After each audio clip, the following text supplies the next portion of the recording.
dan sifatnya adalah irreversible. Jadi irreversible, tidak bisa sembuh kembali tanpa dibuang ya plaknya. Jadi dia sifatnya adalah irreversible.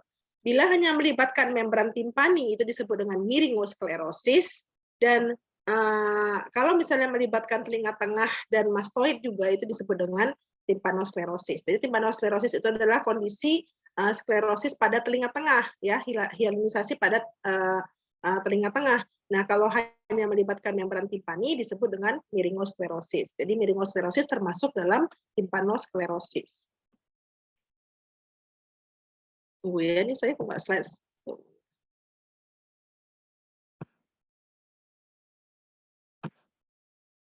Oke. Jadi karakteristik dari timpanosklerosis itu adalah adanya degenerasi hialin ya pada jaringan pada lapisan fibrus dari membran timpani di telinga tengah dan mukosa telinga tengah ya. Itu berdasarkan Sembo. Nah, berdasarkan Scott Brown dia adanya deposit hialinisasi yang merupakan material yang aseluler yang dapat dilihat dengan adanya plak berwarna putih pada membran timpani ya, dan seperti dia bernodul ya, deposit nodul putih ya pada submukosa layer dari telinga tengah dari pemeriksaan otoskopi. Nah, etiologi sorry kok apa ya tadi ya, oh kok ini nanti saya perbaiki. Nah, etiologinya itu biasanya belum diketahui secara pasti, tapi diduga akibat dari masalah infeksi telinga tengah. Jadi akibat infeksi dan inflamasi telinga tengah itu bisa menyebabkan timpanosklerosis. Ya, jadi di sini timpanosklerosis akibat dari gangguan fungsi tuba, ya tuba Eustachio, sehingga menyebabkan inflamasi kronis pada telinga tengah, sehingga menyebabkan timpanosklerosis. Dan bisa juga akibat dari pemasangan grommet ya, akibat pemasangan grommet atau kalau kalian pernah dengar pemasangan ventilasi tub ventilasi. Udah belajar otitis media efusi kah? Udah belajar nggak otitis media efusi sebelumnya? Halo? Halo? Ini boleh aktif loh kalian ini. Halo, kasihan. Ya, Dok. Sudah, Dok. Ya, sudah belajar ya. Jadi sudah tahu tentang ventilation tube ya. Jadi akibat dari pemasangan pipa ventilasi itu bisa juga menyebabkan timpanosklerosis karena terjadi inflamasi. Bisa juga akibat dari OMSK, itu juga bisa terjadi plak pada membran timpaninya dan telinga tengah. Nah, ini ya patogenesis terjadinya timpanosklerosis akibat dari degenerasi jaringan penyambung, ada faktor-faktor patogen seperti inflamasi, autoimun ataupun trauma, menyebabkan fibrolisis, sianisasi, perubahan pH, presipitasi kalsium, jadi kalsifikasi distrofik, dan jadi plak timpanosklerosis. Bisa juga terjadi degenerasi fibrosit, vesicle matrix fluid dengan kalsium dan fosfat, kemudian supersaturasi, presipitasi kalsium fosfatase, kalsifikasi vesicle matrix sehingga terjadi plak timpanosklerosis. Nah, ini ya diagnosisnya. Jadi kalian lihat nih ya, ada plak-plak putih ya pada membran timpaninya ya, ini seperti ini, ada plak-plak putih. Ini juga kelihatan ya. Nah, jadi pada otoskopi ada gambaran semisirkuler atau seperti sepatu kuda. Ini ya, seperti sepatu kuda ya, tapi bisa juga dia seperti ini ya. Jadi dia plak putih yang semisirkuler yang pada membran timpani. Kemudian pada pemeriksaan penunjang dengan audiometri bisa ya disertai dengan gangguan pendengaran konduktif, walaupun ada juga yang tanpa ada gangguan pendengaran atau tanpa keluhan. Kalau dia kecil biasanya tanpa keluhan, tapi kalau sudah mulai banyak dia bisa menyebabkan gangguan pendengaran konduktif. Nah, dari timpanometri dia bisa kurang baik ya, compliance-nya namanya ya, akibat dari ini kalau ada suara kan ini membran timpani compliance-nya bagus ya, jadi dia ke depan, ke belakang gitu. Jadi ada compliance-nya itu pergerakan dari membran timpaninya baik. Tapi kalau ada plak, kalau misalnya dia kecil sih mungkin tidak mengganggu. Tapi kalau sudah besar begini, apalagi disertai dengan retraksi seperti ini membran timpaninya pasti menyebabkan gangguan dari compliance membran timpaninya. Atau compliance itu artinya kelenturan dari membran timpani. Nah, CT scan juga dapat membantu menegakkan diagnosis, terutama bila disertai dengan kelainan pada kavitas telinga tengah. Jadi sebenarnya kalau misalnya hanya timpanosklerosis yang di membran timpani ya, atau dia ya begini ya, kita tidak, membran timpaninya masih utuh, kita jarang melakukan tindakan CT scan. Tapi kita kalau misalnya melakukan CT scan itu biasanya kalau disertai dengan perforasi pada pasien-pasien OMSK ya, itu CT scan. Bisa kelihatan juga plak-plak pada telinga tengah, kalau ini juga kelihatan plak pada membran timpani pada CT scan. Nah, gejala klinis tadi saya sebutkan bahwa seringnya asimptomatik, tapi juga bisa menyebabkan gangguan pendengaran dan tinnitus pada pada timpanosklerosis yang cukup besar. Nah, terapinya plak kecil yang tidak menimbulkan gejala dibiarkan saja ya, karena tidak menimbulkan gejala. Kalau yang sudah menyebabkan gejala, dilakukan pengangkatan. Jadi removal dari plak tersebut. Dan bisa bersamaan dengan sebelum melakukan tindakan grafting pada pasien-pasien dengan OMSK. Nah, sekarang tadi timpanosklerosis, kita masuk ke penyakit telinga dalam ya. Kemarin kita sudah belajar mengenai telinga tengah, sekarang mengenai penyakit telinga dalam. Yang dikatakan telinga dalam itu adalah dari oval window, ini ada incus stapes, ini kan stapes ya. Stapes itu kakinya itu melekat pada oval window atau foramen ovale. Nah, dari oval window ke dalam itu disebut dengan telinga dalam ya. Terdiri atas koklea dan kanalis semisirkularis. Nanti akan hantaran suaranya akan dihubungkan ke saraf 8 ya, sehingga akan dihubungkan dengan lobus temporalis di otak ya, jadi sehingga kita bisa mendengar dengan baik. Nah, ini penyakit telinga dalam yang disebut dengan telinga dalam itu nama lainnya adalah labirin ya. Jadi kalau infeksi pada telinga dalam itu disebut dengan labirin ya. Jadi labirinitis itu adalah proses peradangan yang mengenai pada labirin. Biasanya penyebabnya adalah labirin itu ada yang menghubungkan telinga tengah sama telinga dalam itu adalah foramen ovale. Nah, oval window itu berhubungan dengan skala vestibuli pada telinga dalam. Nah, skala vestibuli itu berisi dengan ruangan perilimfe, jadi cairan perilimfe. Jadi dia infeksinya itu menyebar ke telinga dalam itu dari ruangan perilimfe ya. Nah, labirinitis ini terbagi atas dua, yaitu labirinitis serosa dan supuratif. Kalau serosa, toksinnya menyebabkan disfungsi labirin tanpa invasi dari sel radang. Sementara labirinitis supuratif, dia sel radangnya menginvasi labirin, sehingga menyebabkan kerusakan yang irreversible, seperti fibrosis dan osifikasi. Jadi lebih berat pada labirinitis supuratif. Klasifikasi dari labirinitis itu adalah labirinitis circumscripta atau terbatas yang disebut dengan fistula labirin, labirinitis serosa diffusa, dan labirinitis supuratif diffus ya. Nah, ini kalau labirinitis circumscripta atau disebut dengan fistula labirin. Pada tipe ini terdapat erosi dari kapsul tulang labirin dan biasanya pada kanalis semicircularis horizontalis. Jadi etiologinya atau penyebabnya akibat dari komplikasi OMSK dengan kolesteatoma. Jadi kemarin kalian sudah belajar ya mengenai OMSK atau OMSK dengan kolesteatoma. Nah, kenapa disebut dengan dangerous type atau tipe bahaya? Karena dia memiliki kolesteatoma yang bisa mendestruksi tulang-tulang di sekitar dari telinga tengah, sehingga dapat menyebabkan komplikasi, ya, termasuk ke telinga dalam. Jadi dia bisa menyebabkan destruksi ke telinga dalam, sehingga menyebabkan komplikasi labirinitis pada telinga dalam. Nah, jadi bisa OMSK dengan kolesteatoma. Khasnya OMSK dengan kolesteatoma yang menyebabkan komplikasi labirinitis itu adalah pasiennya datang dengan pusing berputar, vertigo, ya. Jadi kalau misalnya pasien dengan OMSK, diagnosis OMSK dan datang dengan keluhan vertigo, nah itu kalian curiga sudah terjadi komplikasi labirinitis. Jadi sudah terjadi komplikasi ke telinga dalam, ya. Kalau belum vertigo berarti belum terjadi labirinitis, tapi kalau sudah terjadi vertigo itu berarti sudah terjadi keterlibatan telinga dalam pada pasien OMSK dengan kolesteatoma. Nah, bisa juga akibat dari tumor di telinga tengah, misalnya pada karsinoma ataupun tumor glomus yang menginvasi ke telinga dalam. Nah, gejala klinisnya itu adalah vertigo. Jadi khasnya labirintis itu adalah vertigo dan dapat diagnosis dengan tes fistula yang dapat menekan caranya dengan tes fistula itu adalah dengan menekan tragus ataupun dengan menggunakan spekulum Siegel. Kalau tidak punya spekulum Siegel, kalian cukup menekan tragus. Nah, pasiennya biasanya merasa pusing berputar ya. Kecuali pada pasien-pasien dengan dead labirin.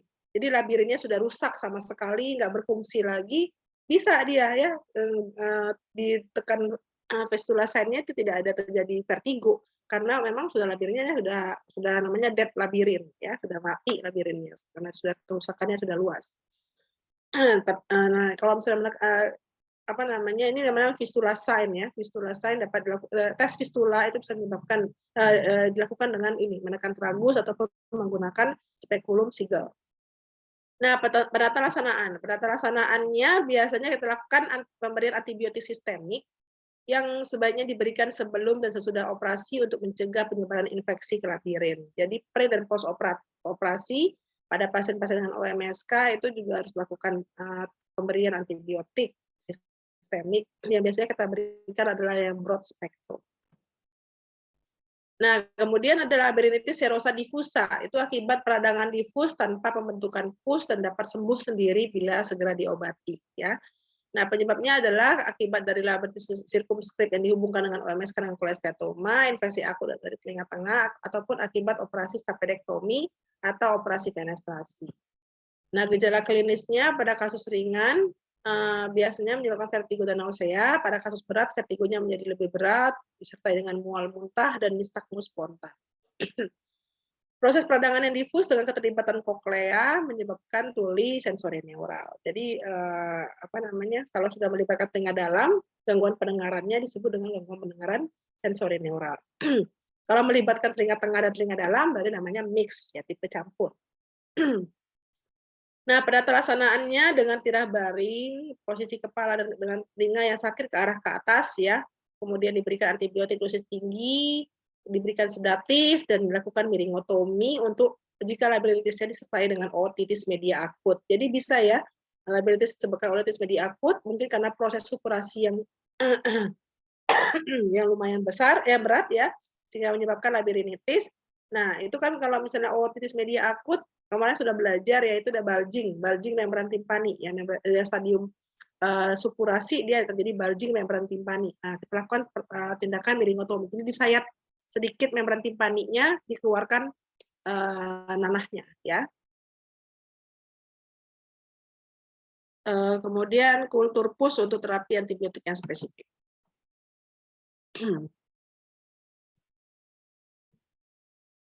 Nah, tindakan operasi. Jadi prinsip dari kolesteatoma, misalnya kolesteatoma adalah operasi. Melakukan operasi, kalau misalnya pada OMS dengan kolesteatoma lakukan mastoidektomi radikal modifikasi, dan pada mastoiditis akut dilakukan mastoidektomi kortikal. Dilakukan dengan pengobatan terhadap sumber infeksi. Terus komplikasinya, labirinitis serosa ini bila tidak diobati dapat menyebabkan labirinitis supurasi dengan gangguan total pada fungsi vestikuler dan koklea. Jadi jangan dianggap sepele ya, jadi harus tetap diobati. Nah, ini labirinitis supuratif difus. Penyakit ini merupakan infeksi supuratif kronis dari labirin dengan gangguan permanen pada fungsi vestikuler dan koklea. Biasanya akibat labirinitis serosa, biogenik masuk melalui proses patologi atau fistula akibat dari operasi. Nah, gejala klinisnya sama, jadi semua labirinitis itu gejala klinisnya adalah vertigo, tapi kalau misalnya namanya supuratif, dia pasti lebih berat, jadi vertigonya lebih berat, mual muntah disebabkan gangguan pendengaran vestibular akut, dan nah yang dikatakan vestibular vertigo akibat gangguan vestibular perifer. Nah, biasanya bisa membaik ya 3-6 minggu karena adanya adaptasi. Kemudian dilakukan terdapat nistagmus spontan dan pasien dalam keadaan toksik dengan gangguan pendengaran yang total. Penata laksananya sama dengan labirinitis serosa, adanya kita lakukan drainase labirin dan dapat dilakukan bila sudah terjadi supurasi pada intralabirin.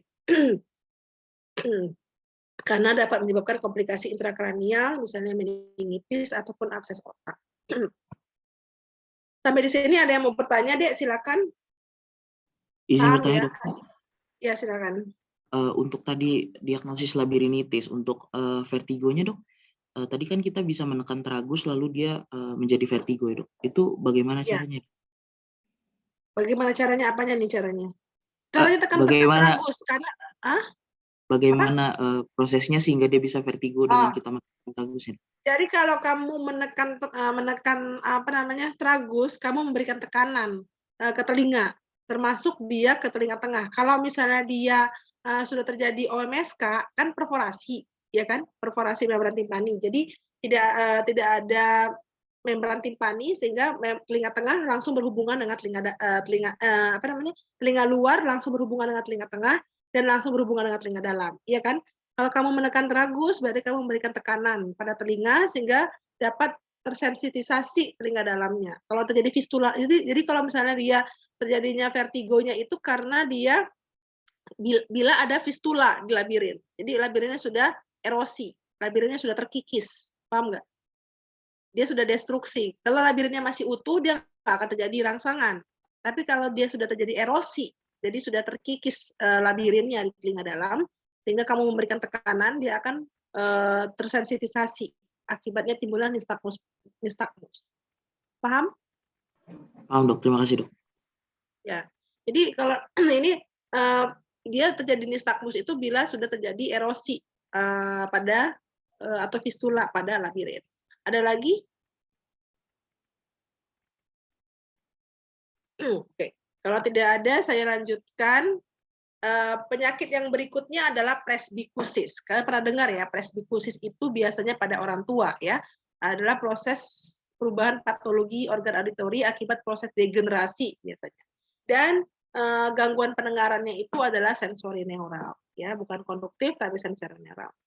Kekerapannya biasanya 2,6%. Semakin tinggi usia harapan hidup, maka semakin tinggilah angka kejadian presbikusis. Dari WHO tahun 2005, jadi belum ada lagi survei yang terbaru, populasi manula itu lebih dari 60 tahun di dunia berjumlah 1,2 miliar ya kali ya. 60% di negara berkembang. Dan usia lebih dari 65 tahun dapati gangguan pendengaran pada 50% kasus. Di Indonesia tahun 2001, manula lebih dari 65 tahun pada 4,1%, sekitar 8,5 juta. Nah, ini presbikusis. Presbikusis itu etiologinya tuh penyebabnya adalah proses degenerasi, ya. Jadi ada orang tua, tidak semua orang tua ya kalau kalian lihat ya, tidak semua orang tua dengan presbikusis ya. Jadi ada juga anak yang masih umur 50 tahun ya, bisa 45 tahun ke atas itu juga bisa terjadi presbikusis. Ternyata proses degenerasi ini lebih cepat itu akibat ada faktor resiko ya. Ini ada beberapa faktor resiko yang terjadinya presbikusis. Bisa karena herediter ya, turunan maksudnya, kemudian ada pola makan, biasanya yang berlemak ya, makanya hati-hati itu makanan yang berlemak karena bisa menyebabkan gangguan pada vaskuler ya, pembuluh darah sehingga menyebabkan resiko terjadinya presbikusis. Kemudian metabolisme, penyakit sistemik seperti diabetes mellitus, hipertensi, ya, kemudian gangguan jantung, aterosklerosis, infeksi, gangguan riwayat terpapar bising, maka semakin sering terpapar bising, makanya hati-hati menggunakan headset ya. Makin sering menggunakan headset, maka akan gampang lebih cepat mendapatkan presbikusis nanti. Kemudian gaya hidup ya, misalnya dia tidak sehat lah, pola hidup tidak sehat, kemudian obat ototoksik, nah itu juga bisa menyebabkan presbikusis. Nanti selanjutnya ada obat-obat ototoksik ya, topik mengenai obat ototoksik. Nah ini presbikusis patologinya terjadinya dari degenerasi, ada perubahan struktur koklea dan nervus 8, terjadinya atrofi degenerasi sel rambut organ korti, terjadi perubahan vaskular stria vaskularis, dan terjadinya penurunan jumlah dan ukuran sel ganglion dan saraf. Nah, presbikusis itu sebenarnya ada 4 klasifikasi. yaitu ada sensorik, neural, metabolik, dan mekanik. Nah, kalau misalnya yang pada yang sensorik, dia lesinya terbatas di koklea, ya, akibat dari atrofi organ korti, jumlah sel rambut dan sel penunjangnya berkurang. Sedangkan yang untuk neural itu berarti dia pada jaras auditori, ya. Jadi sel neuron dan jaras auditorinya yang berkurang. Kemudian pada metabolik, dia adanya atrofi stria vascularis, sehingga menyebabkan penurunan potensial dari mikrofonik. Kemudian mekanik itu atau disebut dengan cochlear presbycusis, itu karena perubahan gerakan mekanik ductus cochlearis. Adanya atrofi ligamentum spiralis dan membran basalis menjadi kaku. Nanti bisa baca lagi di anatomi telinga dalam, ya. Nah, kita bisa menentukan, oh ini presbycusis sensoris atau yang lain, itu dari pemeriksaan audiometri, ya. Nah, ini kalau audiometrinya itu dia biasanya kalau di frekuensi tingginya itu dia bagus, tiba-tiba frekuensi frekuensi rendahnya dia bagus, normal, frekuensi tingginya dia tiba-tiba sloping turun ke bawah, ya. Jadi steeply sloping high frequency hearing loss. Nah, ini khas pada presbycusis sensoris, dan pada audiometri tutur dia relatif normal, ya. Untuk speech perception-nya relatif normal. Ini khas pada presbycusis sensoris. Karena dia terjadi degenerasi sel rambut dan sel penunjang. Dan mayoritas yang terkena adalah pada basal cochlea. Makanya frekuensi rendah itu ditangkap oleh apex dan frekuensi tinggi ditangkap oleh basal cochlea. Sehingga dia karena masalah pada basal cochlea sehingga dia frekuensi tingginya yang turun, sloping, ya. Nah, ini kalau presbycusis strial pada gangguan metabolik. Nah, itu degenerasi stria vascularisnya yang paling berat pada telinga tengah dan apex cochlea, ya. Nah, kalau dari gambaran audiometrinya nampaknya flat seperti ini, flat, ya. Diskriminasi bicara, jadi speech perception-nya masih baik dan disebabkan oleh faktor biologi. Nah, ini presbycusis neural. Jadi kalau misalnya dia neural, dia gangguannya pada neuron ganglion spiralis. Nah, ini dia dari gangguan dari audiometrinya dia seperti tadi yang ini ya, kelihatan ya sebentar ya. Nah, sama dengan sensoris ya, mirip dengan sensoris. Tetapi pada dia neural, dia terdapat gangguan diskriminasi bicara. Kalau tadi yang sensoris dia tidak terjadi gangguan diskriminasi bicara, kalau neural dia terjadi diskriminasi bicara. Artinya dia mendengar suara tapi tidak paham, gitu ya. Tapi kalau yang tadi yang sensoris dia masih paham. Dia mendengar suara dan dia masih paham. Kalau ini dia mendengar suara tapi dia tidak paham. Itu khas diskriminasi bicara yang jadi gangguan. Nah, ini presbycusis konduktif cochlea. Dia biasanya degenerasi pada ductus cochlearis. Lesinya pada membran basilaris dan atrofi ligamentum spiralis, sehingga terjadi perubahan gerakan mekanik ductus cochlearis. Nah, gambaran audiometrinya khasnya itu melandai turun. Jadi dia nggak seperti tadi curam ya, bawah. Ini dia melandai. Ya. Nah, namanya slowly progressive stopping high frequency sensory neural hearing loss. Nah, di presbycusis itu bisa menimbulkan masalah pada kualitas hidup karena berdampak pada fungsi dan psikososial. Di antaranya hubungan keluarga, pemanfaatan waktu luang dan aktivitas, kemampuan hidup mandiri dan keamanan, ya. Jadi di nyebrang jalan tuh hati-hati karena nggak dengar suara klakson atau mobil dari sisi kanan atau dari sisi kiri gitu ya. Jadi sehingga hati-hati kalau ini menyeberang jalan misalnya. Kemudian kebutuhan komunikasi sosial, ataupun ini menyetir mobil juga hati-hati ya. Kemudian komunikasi telepon darurat, tingkah laku sosial ataupun keselamatan ya. Nah, presbycusis ini gejala klinisnya pendengarannya berkurang secara progresif. Kemudian ada jadi progresif ya, semakin lama semakin turun, semakin lama semakin turun gitu ya. Kemudian tinnitusnya atau berdengungnya di nada tinggi, gitu ya, nada tinggi. Kemudian adanya cocktail party deafness, artinya Lebih kesulitan, pasien-pasien dengan presbikusis ini lebih kesulitan untuk mendengar di tempat ramai, ya. Kemudian adanya kelelahan saraf atau rekrutmen. Ini khasnya untuk kelelahan saraf ini, pasiennya itu kalau dia suaranya yang pelan, dia tidak mendengar, tapi kalau suaranya terlalu kencang, dia nyeri gitu ya, jadi tidak nyaman didengarnya. Nah, itulah kelelahan saraf atau rekrutmen.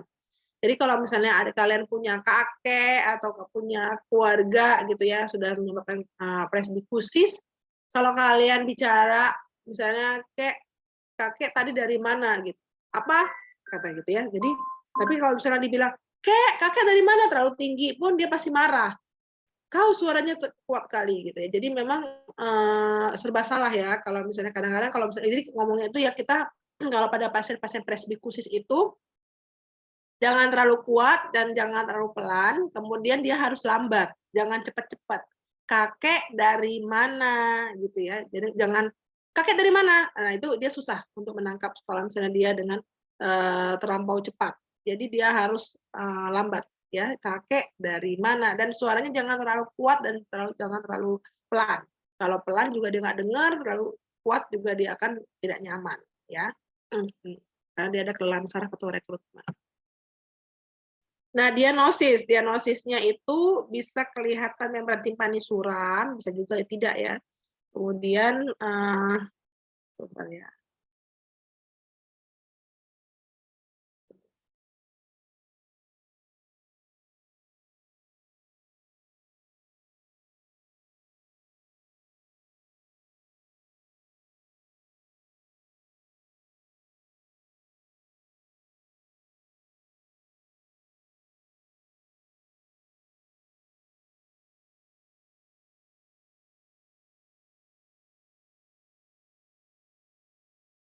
Kemudian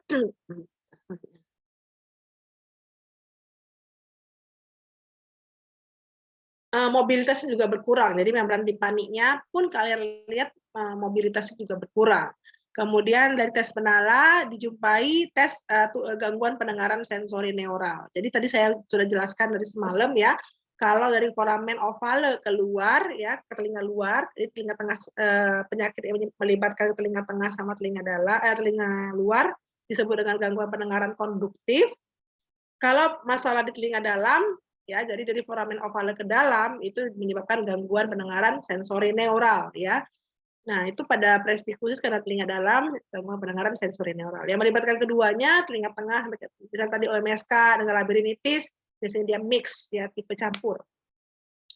Nah, kemudian bisa menyebabkan paling sering itu adalah bilateral ya.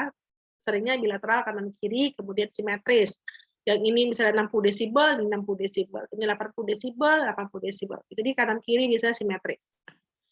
Nah, audiometri tutur bisa menyebabkan gangguan diskriminasi bicara, walaupun tadi ada beberapa yang tidak menimbulkan diskriminasi bicara. Kemudian mendengar tapi tidak paham. Nah, itu tuh maksudnya. Jadi dia bisa mendengar suara tapi tidak paham pada beberapa klasifikasi dari presbikusis tadi. Nah, rehabilitasi. Jadi peratasananya dengan rehabilitasi ya. Habilitasi dan rehabilitasi artinya mengembalikan fungsi yang pernah ada ya. Kalau habilitasi kan memberikan fungsi yang harusnya ada, tapi kalau rehabilitasi mengembalikan fungsi yang pernah ada. Jadi dulu dia pernah dengar, sekarang nggak pernah dengar, nggak dengar. Jadi namanya rehabilitasi. Dengan cara memberikan alat bantu dengar dan tadi ya bisa dia mendengar tapi tidak paham, berarti kita harus membantu dengan lip reading atau baca bibir. Kemudian dilakukan latihan mendengar dan konseling, jadi supaya pasien tidak stres. Ini ada beberapa penerapannya, ada alat bantu dengar, ada assistive device namanya, kemudian implan koklea, membaca gerak bibir, latihan mendengar, diet, ya kurangnya lemak dan garam, kemudian menghindari suasana atau tempat yang bising. Sampai di sini ada yang mau bertanya deh mengenai presbikusis? Oke, kalau nggak ada, saya lanjutkan dengan masalah yang lain, yaitu tuli mendadak. Nah, saya beberapa belakangan ini sangat sering mendapatkan pasien dengan tuli mendadak. Apa itu tuli mendadak? Tuli mendadak itu adalah bila kejadian gangguan pendengaran terjadi secara tiba-tiba, kemudian dia sensori neural dan penyebabnya belum diketahui. Jadi dari awalnya mendengar, besoknya tiba-tiba tidak dengar, atau hari ini pasiennya merasa tidak mendengar, semalam padahal sebelumnya normal pendengarannya. Itu disebut dengan tuli mendadak, ya. Nah, definisi beberapa ahli biasanya penurunan pendengaran itu lebih atau sama dengan 30 desibel, paling sedikit pada 3 frekuensi yang berdekatan pada gambaran audiometri, dan waktu gradasi penurunan pendengarannya kurang dari 3 hari. Tapi bisa nih, kalian dapetin pasien misalnya datang sekarang, keluhannya adalah nggak bisa mendengar. Nggak bisa mendengarnya sudah 1 bulan misalnya, atau 3 minggu misalnya. Nah, tapi pada saat dia 3 minggu lalu itu atau sebulan yang lalu itu dia onsetnya tiba-tiba gitu. Itu juga bisa disebut dengan tuli mendadak, ya. Cuman datang ke kalian yang memang sudah 3 minggu atau sebulan setelahnya atau 2 minggu setelahnya gitu ya. Jadi tidak semua pasien yang sudah gangguan pendengaran terus langsung datang ke dokter, belum tentu gitu. Kadang-kadang bisa ditahan-tahan ya, mungkin ditiup-tiupnya atau dikorek-koreknya kupingnya, disangkanya kupingnya banyak kotoran gitu ya. Jadi beberapa lama baru datang gitu. Nah, itu bisa terjadi. Jadi kalau khasnya tuli mendadak itu adalah tulinya itu terjadi tiba-tiba ya. Hari ini mendengar, besok nggak mendengar ya. Nah, kekerapannya itu 1 kasus per 5.000 sampai 10.000 per tahun, artinya 15.000 kasus baru per tahun. Dan kecenderungannya meningkat pada pertamanya usia dan biasanya unilateral. Ya, hanya 1,7 sampai 2% yang bilateral. Ini ada beberapa teori, ya namanya tuli mendadak ya kita sih unknown sebenarnya, unclear penyebabnya. Tapi ada dari beberapa literatur itu bisa karena gangguan sirkulasi, infeksi, trauma, gangguan imunologi, gangguan metabolik, neoplasma, obat atau toksik ataupun gangguan neurologi. Nah, pendapat yang sering dianut itu gangguan sirkulasi, infeksi virus, ruptur membran, dan proses autoimun. Ya, yang pendapat yang sering dianut. Nah, ini faktor predisposisinya pada pasien-pasien dengan kelainan hematologi, hipertensi, diabetes, stres, kolesterol, itu juga hati-hati ya. Kenapa masalah vaskuler ini disebut yang paling sering menyebabkan sudden deafness?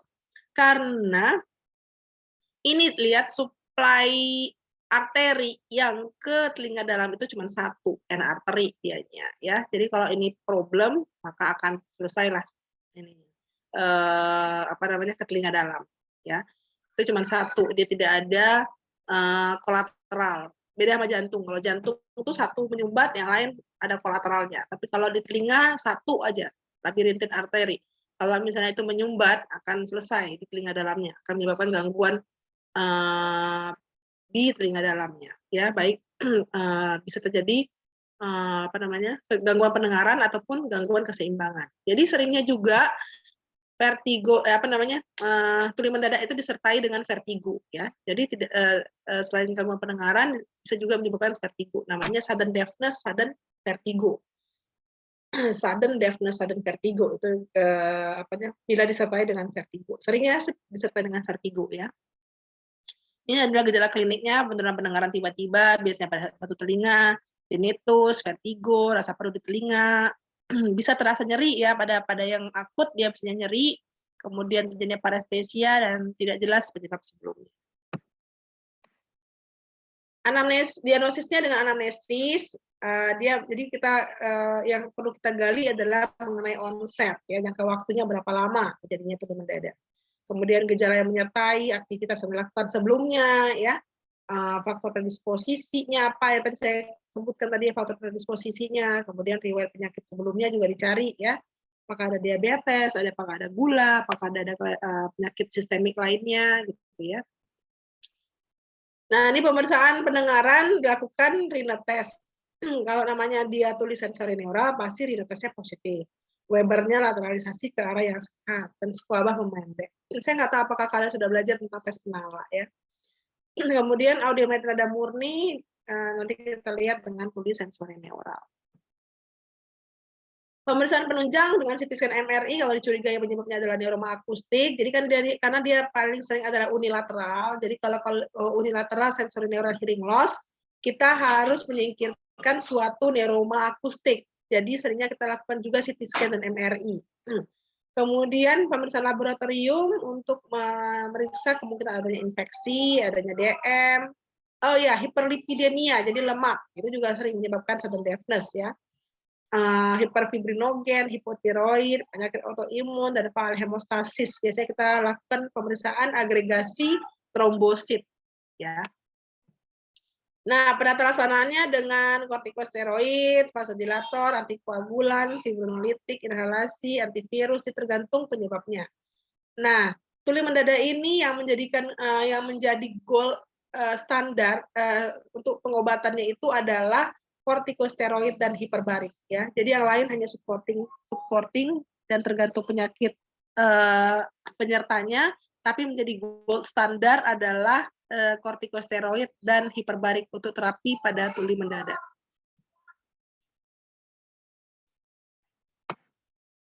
Sebentar ya.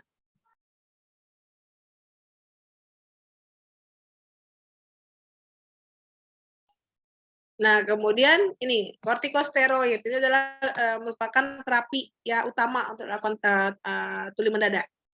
Telah terbukti efektif sebagai efek antiinflamasi, imunosupresif, dan mengatur osmosis seluler dan bla bla bla. Itu pokoknya kamu sudah pelajari tentang kortikosteroid. Biasanya kita berikan prednison dosis tinggi ya 40 sampai 80 mg, kemudian dilakukan tapering off. Kontraindikasinya hati-hati pada pasien-pasien dengan gastritis, insufisiensi jantung, dan insufisiensi ginjal. Dan juga pada pasien diabetes mellitus, ya, hati-hati pemberian kortikosteroid.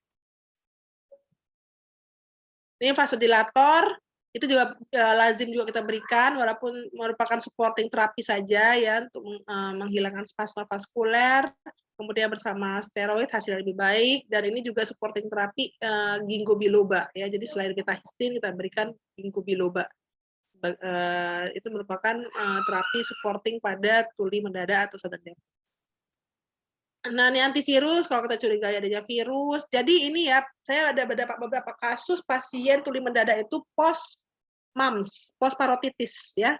Post-parotitis atau post-mumps itu terjadi tuli mendadak. Nah, itu khas banget itu untuk karena virus.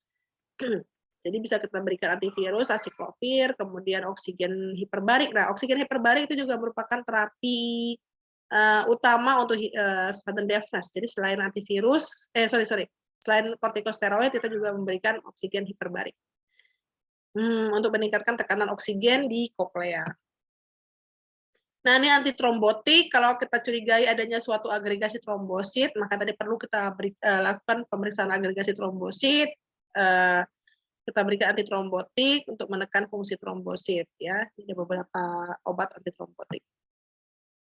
Nah, prognosisnya itu tergantung dari keterlambatan. Jadi, golden periode emas untuk terapi sudden deafness ini adalah 10 hari. Ya, jadi 10 hari onset itu sangat baik untuk dilakukan tindakan pengobatan steroid dan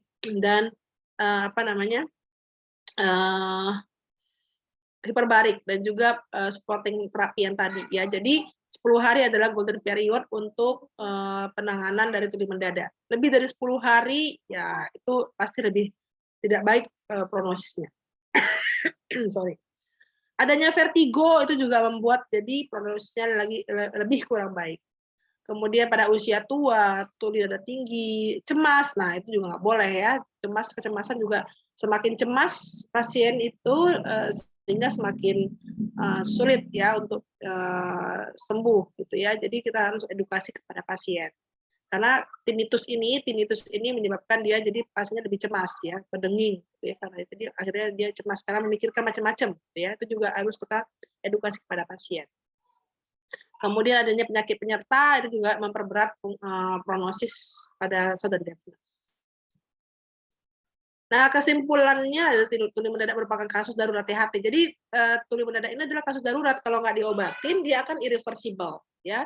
Dia akan jadi tuli yang permanen. Jadi hati-hati. Jadi harus kita obatin dengan seoptimal mungkin.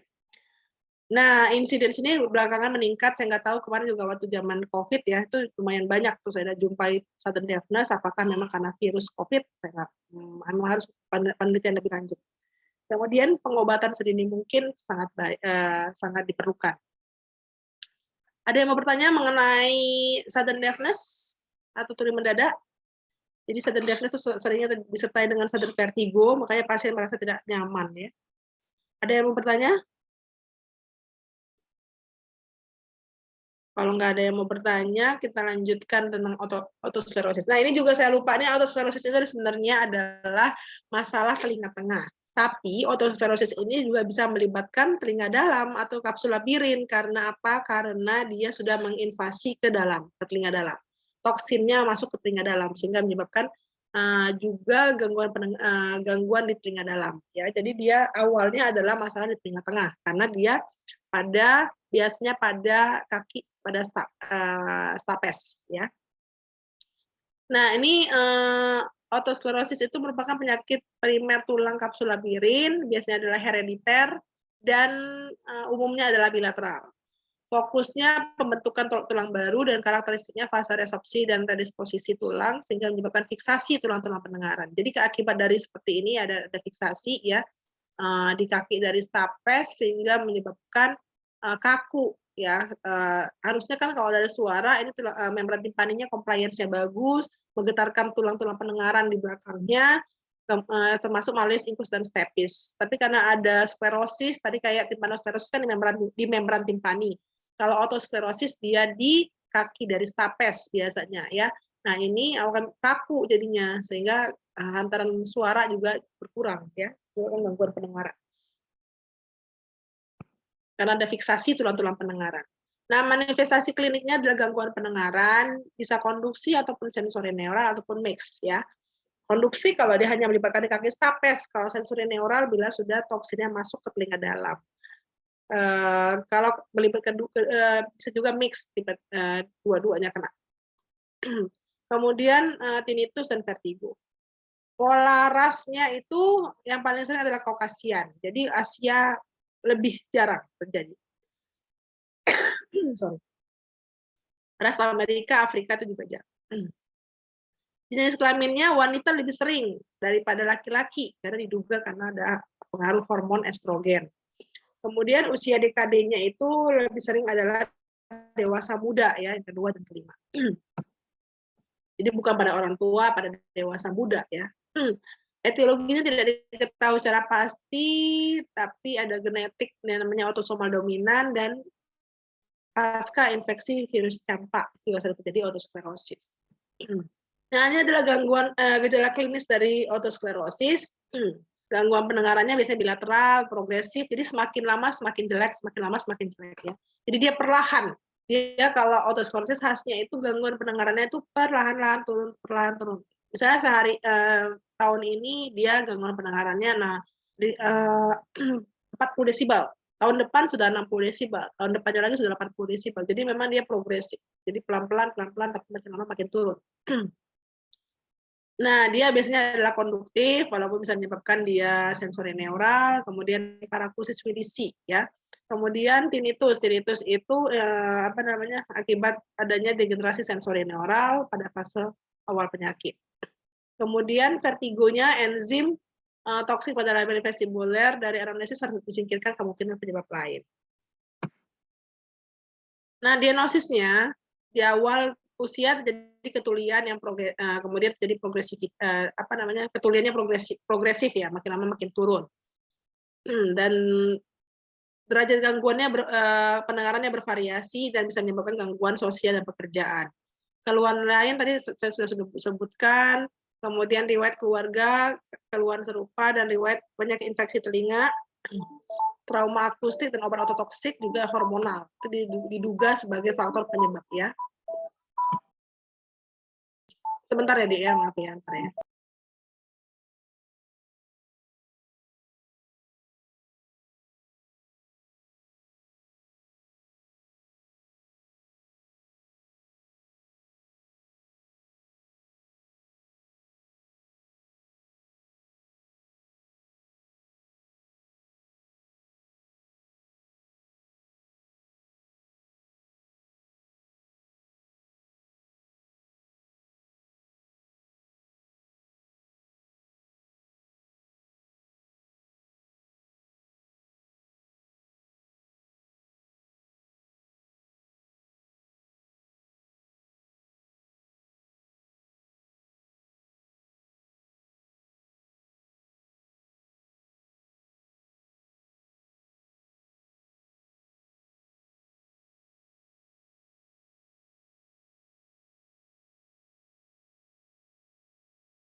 Nah, ini pada otoskopi bisa kalian lihat seperti ini.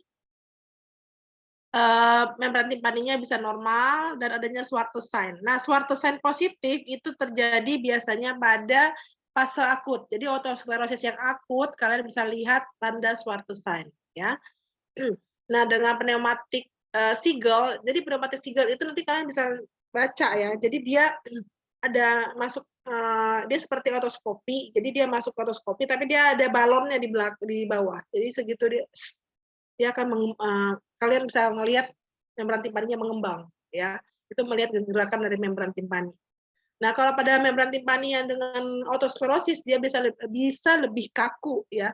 Memang bisa normal juga karena kan dia prosesnya adalah di kaki stapes ya. Tapi bisa juga dia kalau misalnya dia sudah berat gangguannya dia kaku gerakan membran timpaninya.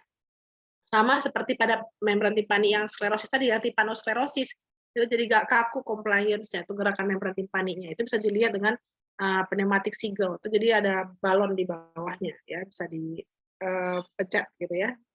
Dia memberikan tekanan pada ini membran timpani, kemudian membran timpaninya akan bergerak gitu ya. Gerakan yang tidak tidak elastik. Nah, itu kemungkinan ada sesuatu sklerosis di belakangnya gitu ya.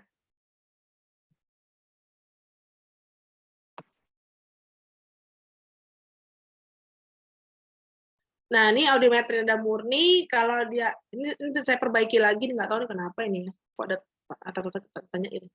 Nah, kalau visasi stapesnya dini, jadi kalau tadi Schwartz sign positif itu kalau dia pada yang akut ya, kalau enggak akut dia tidak ada tanda Schwartz sign. Oh, Schwartz sign itu artinya dia kemerahan di daerah annulus tympanicus ya. Ini adalah annulus tympanicus yang di sekitar yang untuk melekat membran timpani itu namanya annulus tympanicus. Ini ada warna kemerahan pada annulusnya, itu disebut dengan Schwartz sign ya. Dan itu biasa pada yang fase yang akut, tapi otosklerosis yang sudah kronis dia tidak ada lagi Schwartz sign-nya. Nah, ini fiksasi stapes dini menyebabkan gangguan pendengaran. Khasnya adalah peningkatan ambang dengar BC bone conduction pada frekuensi 2000 Hz. Jadi khasnya pada gambaran audiometri pada otosklerosis itu adalah dia ada namanya BC bone conduction kalau misalnya turun dia. Jadi dia normal awalnya, segitu dia di 2 kHz atau di 2000 Hz dia turun ke bawah. Nah, namanya itu taki ya, taki Charhat Notch atau taki Charhat atau Charhat Notch itu nama orang penemunya. Nah, perkembangan penyakitnya bisa menyebabkan tuli campur sampai dengan sensori neural. Tadi sudah saya sebutkan ya, sudah keterlibatan telinga dalam. Nah, ini audiometri tutur. Nah, ini khasnya juga pada otosklerosis dia jelek hasilnya ya pada audiometri tutur. Jadi semakin lama semakin jelek hasil dari audiometri tutur. Nah, itu khas pada otosklerosis ya. Dan pasca pemberian ABD, jadi kalau misalnya dia memang udah jelek pendengarannya, kita bisa melakukan pemberian alat bantu dengar pada pasien-pasien otosklerosis. Nah, kalau misalnya sudah terjadi begitu, sudah diberikan ABD, maka kita juga bisa lakukan audiometri tutur kembali untuk menilai pasca ABD ada perbaikan atau tidak. Kemudian dilakukan timpanometri bisa tipe AS. Jadi tadi timpanometri itu untuk melihat compliance membran timpani juga dengan alat ya. Jadi kalau misalnya di compliance bagus tipe A, kalau dia karena ada sklerosis dia jadi lebih pendek ujungnya. Jadi dia tipe AS. Nanti ini belum saya perbaiki untuk memberikan gambarnya ya. Mana tipe A, mana tipe AS. Ini radiologi CT scan temporal sehingga dapat dilihat perubahan spongiosis kapsul, kemudian durante operasi dapat dilihat secara langsung. Jadi diagnosis pastinya ya dengan durante pada saat operasi ya. Kita lihat, kita buka, wah ada sklerosis pada plak di kaki stapes ataupun sudah melibatkan apa saja plaknya gitu ya. Karena dia dari kaki stapes dia bisa lebih meluas ya kalau misalnya dia otosklerosis ini.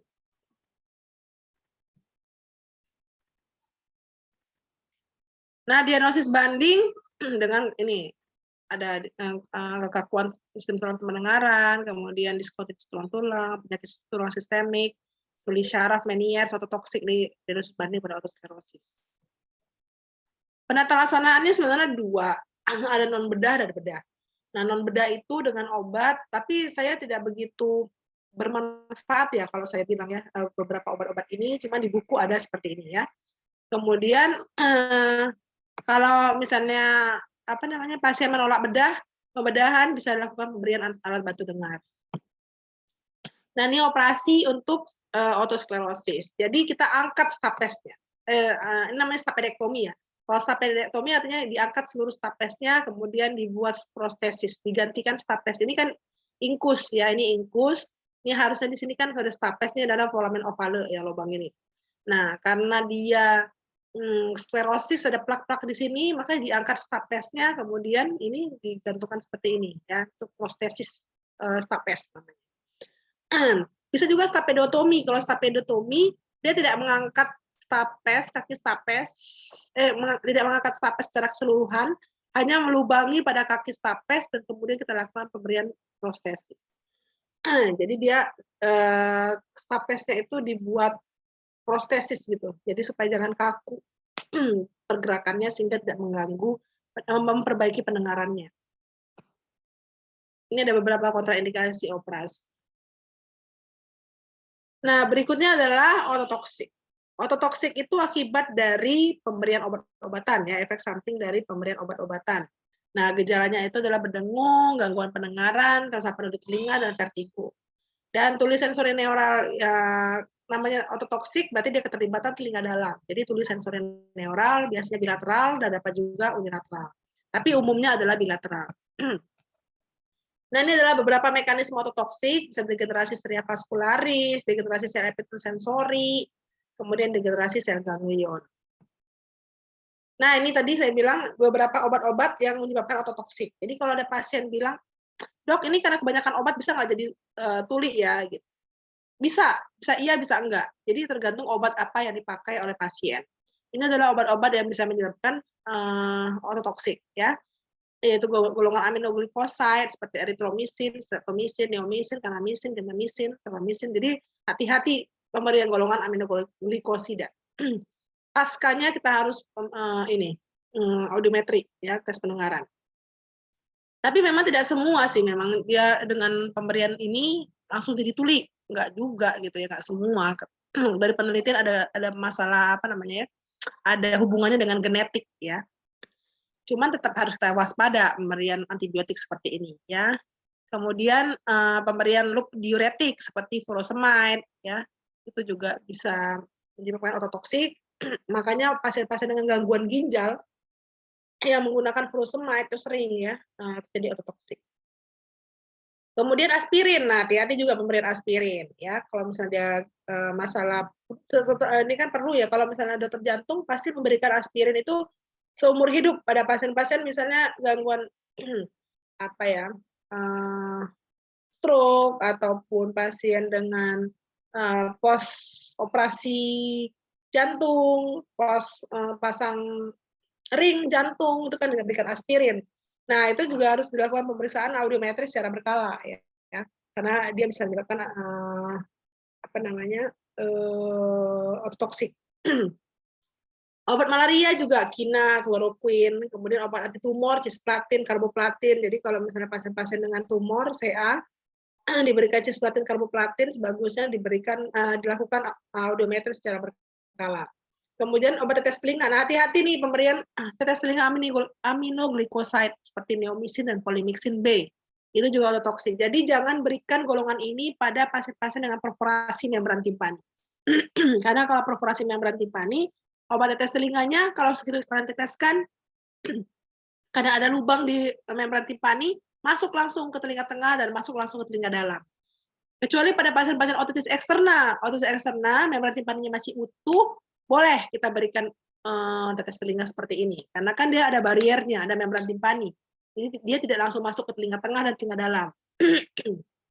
Tapi kalau pada kondisi dengan perforasi membran timpani, jangan diberikan obat-obat tetes telinga yang ototoksik ya, hati-hati. Karena di puskesmas paling sering itu golongan tetes telinganya adalah neomycin dan polymyxin B. Jadi hati-hati pemberiannya. Sebaiknya jangan dengan perforasi. Nah, tata laksana ototoksik itu bila sudah terjadi ototoksik maka stop obat ya. Kemudian kalau sudah terjadi ya mengganggu ya untuk pendengaran ya kita lakukan ABD, alat bantu dengar, karena dia sifatnya adalah bisa irreversible. Jadi hati-hati. Bisa tulinya menetap ya, jadi hati-hati. Kemudian implan koklea bila sudah terjadi pada tuli total bilateral. Jadi biasanya implan koklea ini pada gangguan sensori neural berat sampai profound, nah itu udah indikasi implan koklea. Tidak tertolong dengan alat bantu dengar.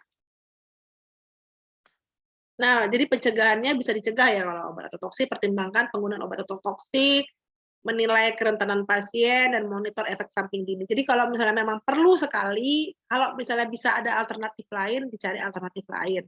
Tapi kalau misalnya memang perlu sekali dan tidak ada alternatif lain, mungkin perlu penurunan dosis, pengurangan dosis, ataupun ya kalau nggak bisa juga pengurangan dosis ya udah berarti beresiko kan. Jadi tergantung ya, misalnya dia masalah dia pemberian aspirin, memang bisa sih ada clopidogrel misalnya ya. Tapi kalau misalnya memang perlu aspirin, harus aspirin ya apa boleh buat gitu ya. Tapi kita harus kasih tahu sama pasien efek sampingnya adalah ototoksik, bisa menyebabkan gangguan pendengaran.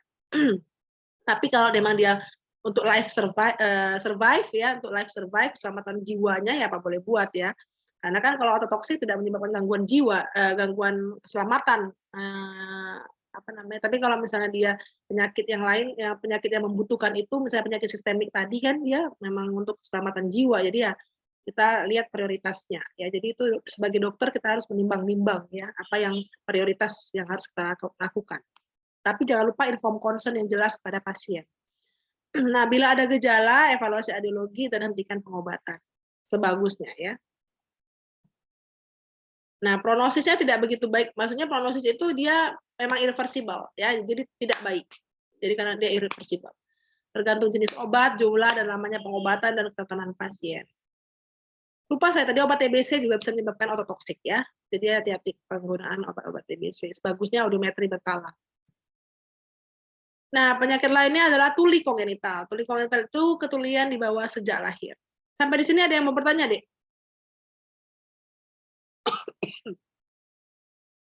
Oke, kalau nggak ada, kita lanjutkan dengan tuli kongenital. Tuli kongenital itu adalah ketulian di bawah sejak lahir, disebabkan oleh faktor saat kehamilan ataupun saat lahir. Bayi tuli, menurut Joint Committee on Infant Hearing, dia tidak mendengar pada ambang dengar normal dan baru bisa mendengar pada 30-40 desibel ataupun lebih di atas ambang dengar normal. Jadi, bayi itu sebenarnya kalau dalam kandungan itu 20 minggu dalam kehamilan, 20 minggu kehamilan si bayi sudah bisa mendengar. Tapi pada bayi dilahirkan dengan tuli dari lahir, nah dia nggak bisa mendengar ya. Normalnya 20 minggu dalam kehamilan sudah bisa mendengar. Sehingga disarankan untuk kalau yang Islam mendengarkan Al-Quran, kalau misalnya yang lain mungkin musik klasik gitu ya, itu benar ya, karena dia 20 minggu dalam kehamilan dia sudah bisa mendengar. Nah, ini angka kekerapan negara maju, kalau tuli kongenital 0,1 sampai 0,3%. Nah, di kita dari survei itu 0,1% kelahiran hidup. Sebenarnya cukup tinggi ya, 0,1% kelahiran hidup ya. Jadi lebih kurang 6.500 bayi lahir tuli per tahun. Nah, penyebabnya macam-macam. Bisa saat kehamilan ataupun saat kelahiran. Kalau kehamilan biasanya bisa genetik, bisa non-genetik ya. Yang non-genetik paling sering karena TORCH, Toxoplasma rubella, sitomegalo, herpes. Jadi dia kalau anjurannya adalah jangan lupa tes TORCH sebelum kehamilan ya sebaiknya, bagi pengantin baru terutama. Karena itu terutama rubella ya, rubella paling sering menyebabkan tuli kongenital. Nah, ada triasnya sebenarnya kalau untuk rubella itu ada katarak kongenital, tuli kongenital, dan patent ductus arteriosus, jadi ada gangguan jantung. Yang naasnya kalau 3-3 kena ya, tapi ada juga yang kenanya tuli aja, bisa 2 diantaranya. Ada 3-3, saya dapat kasus 3-3 diantaranya ada, gitu ya, akibat dari rubella. Ibunya hamil kena rubella, gitu ya. Kemudian akibat infeksi campak juga bisa parotitis, obat ototoksik pada ibu hamil ya. Kemudian pada saat kelahiran tuh lahir prematur Ya, itu juga resiko terjadinya kondisi kongenital.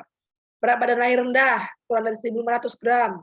Tindakan dengan alat vakum maksudnya ya. Tapi vakum yang gimana? Vakum yang terlalu lama gitu ya. Kemudian hiperbilirubin, asfiksia pada lahir, tidak menangis, kemudian anoksia otak, Apgar skor kurang dari 5. Jadi kalau ada faktor resiko seperti ini harus dilakukan screening pendengaran. Ada bayi-bayi baru lahir. Nah, ini ada berdasarkan JCIH tadi ya, tahun 90, faktor resiko terjadinya tuli kongenital. Nah, jenis tuli kongenital sebenarnya ada sensorineural ataupun konduktif. Kalau sensorineural, diagnosis dininya sulit ya, karena dia lahir seperti anak normal. Nah, segitu anaknya 1 tahun nggak bisa bicara, baru curigain. Tapi tunggulah 2 tahun. Mungkin 2 tahun bisa bicara. Nah, 2 tahun belum bisa bicara juga, 3 tahun belum bisa bicara. Jadi diagnosisnya karena dia ini ya nggak kelihatan, diagnosisnya jadi sering terlambat ya pada pasien-pasien dengan tuli kongenital yang sensorineural. Derajatnya berat dan sangat berat dan bilateral. Nah, kalau konduksi itu yang semalam kita bicara tentang anotia, mikrotia ya, itu kelainan telinga luar, itu kalau konduksi ya. Kemudian derajat tulinya berbeda, ada kelainan tulang pendengaran juga bisa, osikel, inkusnya hilang, sampai sertifikasi, itu juga akibat dari kongenital nggak bisa ya. Tapi yang kita fokuskan di sini adalah yang sensorineural. Nah, ini gejala awalnya sulit diketahui karena orang tua baru menyadari adanya gangguan pendengaran pada anak bila tidak ada respon terhadap suara keras ataupun terlambat bicara ya. Kadang-kadang respon terhadap suara sih nggak begitu diperhatikan. Yang terperhatikan pada saat si anaknya belum bisa bicara pada usia anaknya usia bicara. Misalnya 1 tahun, 2 tahun ya. Nah, kenapa dia jadi deteksi dininya sulit? Karena anak tidak bisa mengutarakannya, sering orang tua tidak menyadarinya, dan budaya menunggu tadi. Tahun belum bisa bicara, tunggu dulu 2 tahun. 2 tahun belum bisa bicara, 3 tahun. Gitu ya, itu masalahnya. Karena apa? Nah, jadi tuli kongenital ini yang sensorineural ada 2, ada sindromik dan non-sindromik. Kalau sindromik dia ada penyakit lain, simptom lain yang bersamaan dengan gangguan pendengaran, gitu ya. Kalau non sindromik berarti dia murni hanya gangguan pendengaran saja. Kalau sindromik dia ada sindrom tertentu dengan gangguan pendengaran, dan non sindromik dia hanya gangguan pendengaran, dia tidak punya sindrom yang lain, gitu ya. Banyak simptom-simptom. Nah, ini deteksi dininya penting sebelum anak berusia 3 bulan. Jadi sebenarnya deteksi dini itu penting. Sebenarnya tidak hanya anak-anak yang resiko saja ya. Kalau misalnya screening pendengaran pada anak-anak dengan resiko itu namanya targeted neonatal hearing screening ya. Kalau nih dia semua bayinya harus di screening. Nah, itu jadi ada beberapa rumah sakit ibu dan anak yang sudah menjalani ini ya. Jadi semua bayi-bayi baru lahir semua harus di screening. Namanya universal neonatal hearing screening. Jadi uji pendengaran setiap bayi yang baru lahir. Kalau dia hanya kalau dengan bayi dengan faktor resiko yang diperiksa namanya targeted neonatal hearing screening. Padahal penting ya screening ini agar habilitasi pendengaran sudah dapat dimulai pada usia 6 bulan. Jadi sebenarnya di usia 6 bulan kita bisa mendiagnosis anak dengan gangguan pendengaran sehingga kita lakukan terapi sejak anak usia 6 bulan. Mengapa deteksi dini penting? Karena adanya suara itu bisa menstimulasi saraf dan otak dengan bunyi dan sejak dini ya. Jadi harus dirangsang sejak dini stimulasi saraf dan otak pada si anak ya. Nah, karena perkembangan dan kematangan proses pendengaran di otak itu perlu stimulasi saraf dan sentra pendengaran dengan suara ataupun bunyi-bunyi yang didengar sejak lahir. Tanpa stimulasi akan terjadi atrofi. Jadi karena dia tidak ada dengar suara sama sekali, lama-lama lobus temporalisnya ataupun saraf pendengarannya pun jadi atrofi karena tidak pernah dipakai ya. Sehingga kalau sudah terjadi atrofi itu sulit sekali mau kita pakai alat bantu dengar udah nggak respon lagi, mau kita operasi implan koklea udah nggak respon lagi. Jadi si anak udah lebih enak dengan tanpa suara ya. Jadi dia dengan terlambat bicara dan berbahasa. Kalau tidak bisa mendengar pasti tidak bisa bicara, sehingga dengan anak-anak seperti ini pasti dia mengalami delayed speech, terlambat bicara, ya. Nah, identifikasi tadi ya, identifikasi dini tulikonektivitas sangat penting karena habilitasi dini dapat menyelamatkan anak. Jadi anak dapat mendengar, mengenali suara, bicara, ya, belajar dan punya masa depan yang sama dengan anak normal. Nah, ini ada beberapa pemeriksaan baku emas untuk tuli kongenital, namanya autoacoustic emission, mungkin nanti di kuliah berikutnya, dan ada namanya ABR atau BERA, ya, kemudian ada namanya timpanometri. Mungkin ada beberapa kuliah berikutnya lah kalian belajar ini ya. Nah, ini intervensinya sampai usia 3 bulan. Jadi sebelum 6 bulan kita usia 6 bulan kita harus melakukan tindakan pemakaian ABD, ya, ataupun implan koklea. Kalau implan koklea biasanya kalau tidak respon dengan alat bantu dengar. Jadi dia fitting ABD-nya itu biasanya dilakukan pada usia 6 bulan, ya, masih 6 bulan ke atas, dan agar si anak segera belajar mendengar dan mengenali bunyi. Ataupun operasi implan koklea pada pasien-pasien dengan tidak respon dengan ABD, ya, alat bantu dengar, biasanya pada masalah berat, gangguan sensory neural hearing loss yang berat sampai pun profound, yang tidak dengan ABD, nah kita lakukan tindakan operasi implan koklea. Kemudian diberikan latihan mendengar, terapi bicara komunikasi khusus itu TK tunarungu. Ini biasanya kalau tidak diterapi, ya, tidak bisa diterapi dengan TK tunarungu ataupun orang tua. Tapi kalau saya sih, kalau si anaknya sudah baik, sudah bisa diterapi dengan baik, apalagi kalau dia lebih dini, ya, dia bisa bicara, mendengar, ya, dia akan sekolah di sekolah yang normal, ya, tanpa sekolah yang tidak sekolah di SLB, tapi dia sekolah di tempat yang normal, layaknya anak normal. Nah, ini penanganan tunarungu, ini habilitasi pendengaran dengan konseling ataupun dengan operasi ataupun dengan hearing device, ya. Hearing device itu alat bantu dengar. Ini adhere baha yang kemarin kita jelaskan itu biasanya pada atresia liang telinga, ya. Kemudian dengan implan telinga tengah, ini kalau ada masalah di ossicle, kemudian implan koklea, kalau pada sensory neural hearing loss tadi yang berat sampai profound. Nah, implan batang otak juga ada, ya, sekarang namanya ada implan batang otak, itu pada pasien-pasien bila tidak mempunyai koklea, jadi dia SNHL, sensory neural hearing loss, tapi dia tidak punya koklea, ya, dan jadi implannya itu langsung kita tanam di batang otak, ya, namanya implan batang otak, itu teknologi terbaru. Nah, ini, ya, harus distimulasi, ya, jadi dia harus distimulasi. Jadi suara itu harus distimulasi supaya saraf akustikus pada si anak tidak atrofi dan lobus temporalisnya juga tidak atrofi. Nah, ini dia fungsi dari alat bantu dengar untuk memperbesar volume suara yang masuk ke telinga, ya. Ini ada macam-macam untuk alat bantu dengar. Nah, ini kalau tidak ada manfaat dengan alat bantu dengar, ya, manfaat positif ada dilanjutkan. Tapi kalau misalnya manfaat tidak ada, kandidat untuk lakukan operasi implan koklea. Nah, ini operasi implan koklea ini adalah seperti ini, mengubah energi mekanik menjadi sinyal elektrik dengan merangsang sel ganglion koklea dan saraf pendengaran, ya. Nah, dia seperti ini, jadi 2 kali pembesaran di dalam dan pembesaran di luar. Biasanya untuk gangguan sensori neural berat sampai profound yang tidak terbantu dengan alat bantu dengar selama 3-4 bulan. Jadi memang anak-anak seperti ini kita lakukan pemasangan ABD 3-4 bulan, dan kemudian kita lakukan terapi auditory verbal terapi, namanya terapi mendengar dan bicara. Kalau dia tidak respon selama 3-4 bulan, tidak ada perkembangan untuk bicaranya, maka kita usulkan untuk operasi implan koklea pada SNHL yang berat sampai profound. Nah, ini dia operasi implan koklea, kita masukkan elektrodanya ke koklea, ya, ke skala vestibuli dari skala. Nah, ini, ya, jadi kita masukkan, ya, ke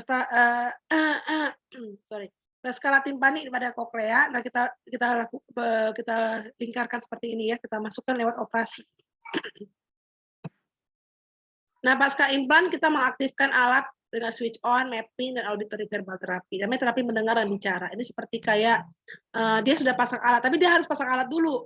Pasang alat dulu, baru kemudian kita lakukan auditory verbal terapi. Karena kalau mapping ini dia volumenya, jadi segitu kita pasang implan, biasanya kita lakukan mapping. Mapping itu memperbesar volumenya. Jadi volumenya harus kecil dulu kalau dia makin langsung seperti kita campakkan anaknya karena kan terlalu keras ya. Jadi harus di volume dari mulai kecil sampai makin besar gitu. Itu namanya mapping ya. Hidupkan alatnya. Nah, kemudian lakukan FET atau namanya terapi mendengar dan bicara. Ini pasca implan kemudian terapi mendengar dan bicara. Dan ini perlu dukungan seluruh keluarga yang sangat diperlukannya ya. Nah, cara pencegahan tuli kongenital, hindari perkawinan antar keluarga, kemudian berikan imunisasi yang lengkap, kemudian antenatal care yang baik, screening pendengaran, kemudian itu yang penting ya. Saya kira itu saja yang bisa disampaikan pada kuliah hari ini. Lumayan banyak ya topiknya. Ada yang mau bertanya silakan deh. Kalian paham atau bingung ya? Karena memang kalau misalnya penyakit telinga dalam ini memang harus diagnosisnya itu memang agak sulit ya. Jadi ada beberapa diagnosisnya agak sulit seperti otosklerosis misalnya gitu ya. Tapi kalau misalnya yang sudden deafness mungkin dari anamnesis. Jadi seringnya dari anamnesis tuh. Jadi kalau penyakit telinga dalam ini kan harus anamnesisnya harus lebih dalam ya, pemakaian obat, kemudian berapa lama onsetnya gitu ya. Jadi harus jeli gitu ya untuk menganamnesis pasien. Ada yang mau bertanya silakan deh.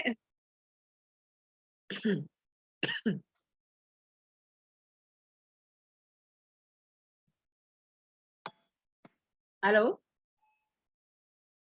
Nggak ada yang mau bertanya ya? Ini kemarin ada sih sebenarnya ya, yang lama udah ada nih bahannya. Cuman nanti ada yang saya tambah-tambahin, saya perbaikin dikit. Nanti saya kirim sama Asian kali ya, nanti bisa di-share. Yang kemarin sudah sampai ya Asian ya? Yang kemarin sudah, Dok. Udah, kemarin saya sudah kasih yang telinga luar, saya sudah kasih sama Asian, dan bisa kalian minta ya, nanti bisa di-share kopiannya. Bisa di-share lah ya PowerPoint-nya. Yang ini saya perbaiki sebentar, nanti saya kirim lagi ke Hasian ya. Oke, kalau nggak ada yang bertanya, saya kira sampai sini saja ya pertemuan